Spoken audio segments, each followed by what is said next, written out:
Assalamu alaikum students. Today our topic is related mass defect and binding energy.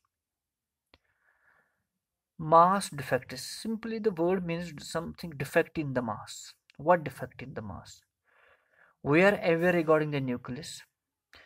Within the nucleus there are nucleons. Nucleons include protons and neutrons.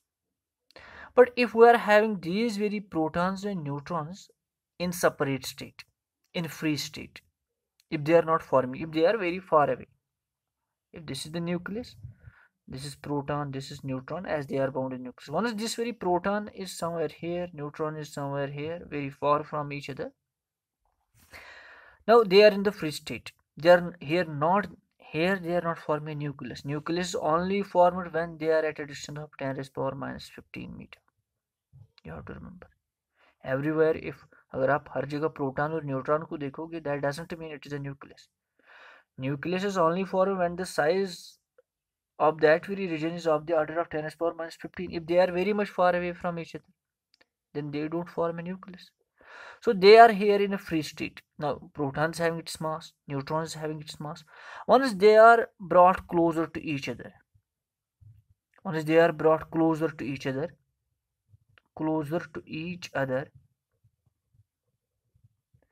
what happens? Once they are brought closer to each other, they form a nucleus. But within the nucleus, they are to be held. There is some force, there is some energy. Where from that very energy comes? That energy comes because of change of some mass. Now the mass of here proton plus mass of neutron is a bit bigger as compared to the mass formed by the same two nucleons as they are going to form a nucleus. ये जो दो हमारे पास nucleon है, proton neutron या whatsoever, once they are in a free state, once they are not forming a nucleus, उनके पास जो mass है अब उनको नज़दीक लाया गया. Once they are forming a nucleus, when they are forming a nucleus, there is defect in the mass. उस nucleus का मास कम आ जाएगा as compared to the free state. This very difference, the difference in the mass between the constituent nucleus of nucleus in free state and the mass of nucleus is known as mass defect denoted by delta m. So जो इसका मास होगा इन दोनों का separate से उसको add किया जाएगा और जो इस न्यूक्लियस का मास जो इनसे बना उसका मास कम होगा. अगर उनकी डिफरेंस निकाली जाए तो that comes out to be delta M. वो जो डेल्टा एम होगा जितना वो होगा उतनी ही, जितना वो कम होगा उतने कम ही बाउंड होंगे, जितना ज़्यादा उतना ज़्यादा बाउंड होगा. Because delta M is the mass defect. That means जितना मास कन्वर्ट हुआ होगा एनर्जी में, because they are bound now with each other, they are bound to each other. Once they are bound to each other, that means they are having some binding, the system is having some binding energy. इस mass defect को निकालने के लिए अगर हमारे पास एक nucleus है हमारे पास न्यूक्लियस, उसका मास m है. अगर उसका मास m है और उसमें प्रोटॉन्स कितने हैं, प्रोटॉन उसमें z. अगर उसमें प्रोटॉन z हैं तो न्यूट्रॉन्स कितने होंगे, न्यूट्रॉन्स होंगे a minus z, where a is mass number. आपने पढ़ा है मास नंबर. सो अगर हम ऐसे लिखे, if mp is mass of proton, each proton actually, and mn is mass of neutron. तब अगर उसमें z प्रोटॉन्स, एक प्रोटॉन का मास कितना है इतना, therefore mass of z protons कितना होगा, वो होगा m p और z. और ऐसे ही and mass of a minus z, अब कितने न्यूट्रॉन्स हैं, a माइनस z न्यूट्रॉन्स का कितना होगा, equal to a minus z into mass of neutron. आ जाएगा ना. नाउ अब अब अगर हम इनका इंडिविजुअल मास देखेंगे, that is this mass plus this mass, therefore total mass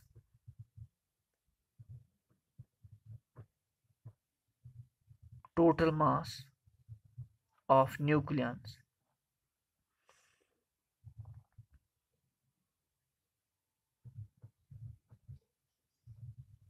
is equal to mpz plus a minus z of mn. This is the total mass of nucleons as they are in the free state. तो मास defect कितना होगा, therefore delta m mass defect is equal to, ये mass में से हम mass m निकाल देंगे, that is m p z plus m n a minus z, इसमें से हम माइनस करेंगे capital M, the mass. This is the mass defect. So delta M is equal to mpz. This equation you have to remember. This is the equation, required equation for mass. अब atomic mass को अगर AMU में निकाला जाए, then mass defect is expressed in AMU. अगर masses को atomic masses kgs में होंगी, then delta M is also in kgs. वो atomic अगर ये AMUs में होगा तो delta M भी AMUs में आ जाएगा, एंड वाइस वर्सा. अब वहीं पे और एक टर्म आती है binding energy. What is binding energy? ये जो मास डिफेक्ट से जो ही डिफेक्ट ऑफ मास हो गया, वहां पे क्या हुआ, वहां पे मास अब उस न्यूक्लियस का कम है एज कंपेयर टू न्यूक्लियस, तो वहां से एक न्यूक्लियस बना. उस न्यूक्लियस को, उन न्यूक्लियस को आपस में बांधने के लिए एक एनर्जी चाहिए. उस एनर्जी को क्या बोलते हैं, binding energy. What is actually binding energy? Binding energy, binding energy is the energy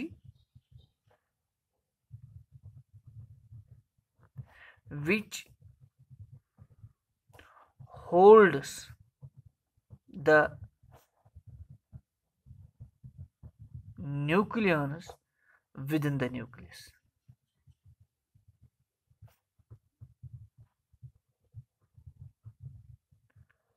Or you can say the energy required to disintegrate the nucleus, or energy required to disintegrate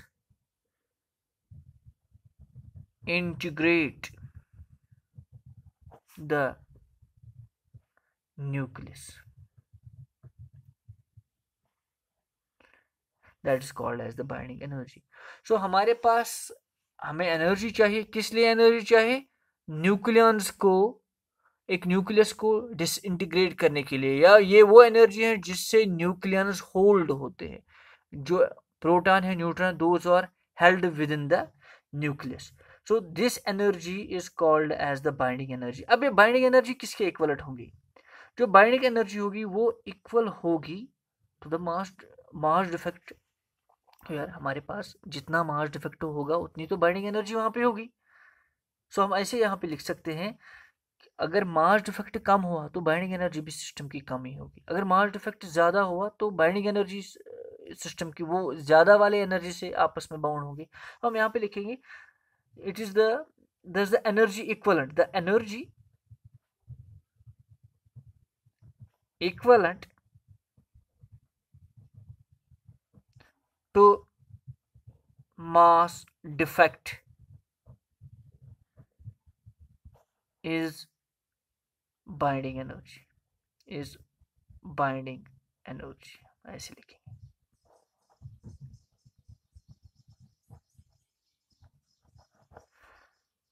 that is binding energy is equal to delta m into c square, where delta m is the defective mass.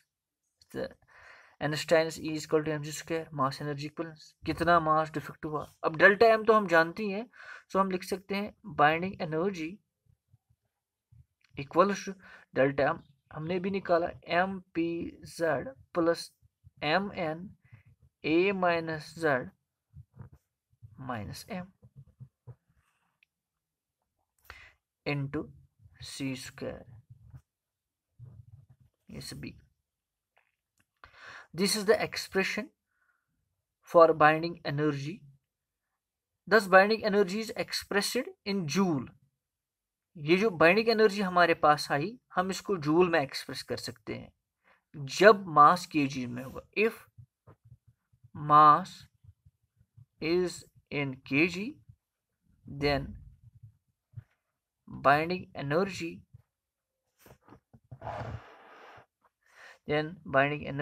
Is in joule.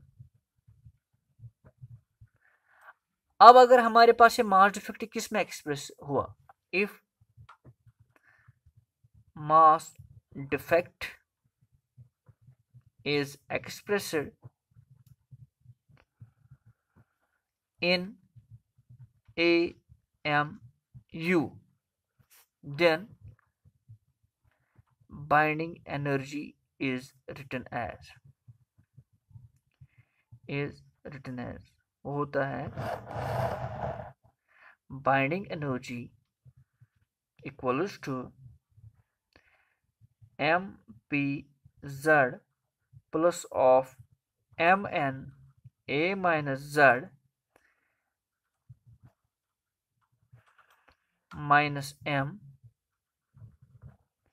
फिर आ जाएगा यहाँ से AMU into आ जाएगा C square, फिर आ जाएगा binding energy equal, because binding energy होता है ना डेल्टा M इंटू सी स्क्वायर. डेल्टा M को हमने एमयू में एक्सप्रेस किया, इंटू सी स्क्वायर आ जाएगा. तो delta M, this is how much, delta M into ये हमारे पास 1 AMU. 1 AMU किसके बराबर है, 1 AMU equal to 931 million electron volt into C square, ये सी स्क्वायर, ये सी स्क्वायर चला जाएगा. सो हमारे पास जो बाइंडिंग एनर्जी आ जाएगी वो किसके बराबर होगी, then binding energy equals to delta M into 931 million electron volt. ये हमारे पास इक्वेशन है बाइंडिंग एनर्जी. यहाँ से फिर से देख लो, binding energy equivalent to mass defect. Binding energy होता है बराबर, एनर्जी होता है E equal to M into C square. Binding energy equal to delta M into C square, because delta M is the mass defect. Mass defect इसके बराबर है, सी square तो वहीं रखा. अगर मास को एक्सप्रेस किया केजी में, तब बाइंडिंग एनर्जी आ जाएगी सीधे जूल में.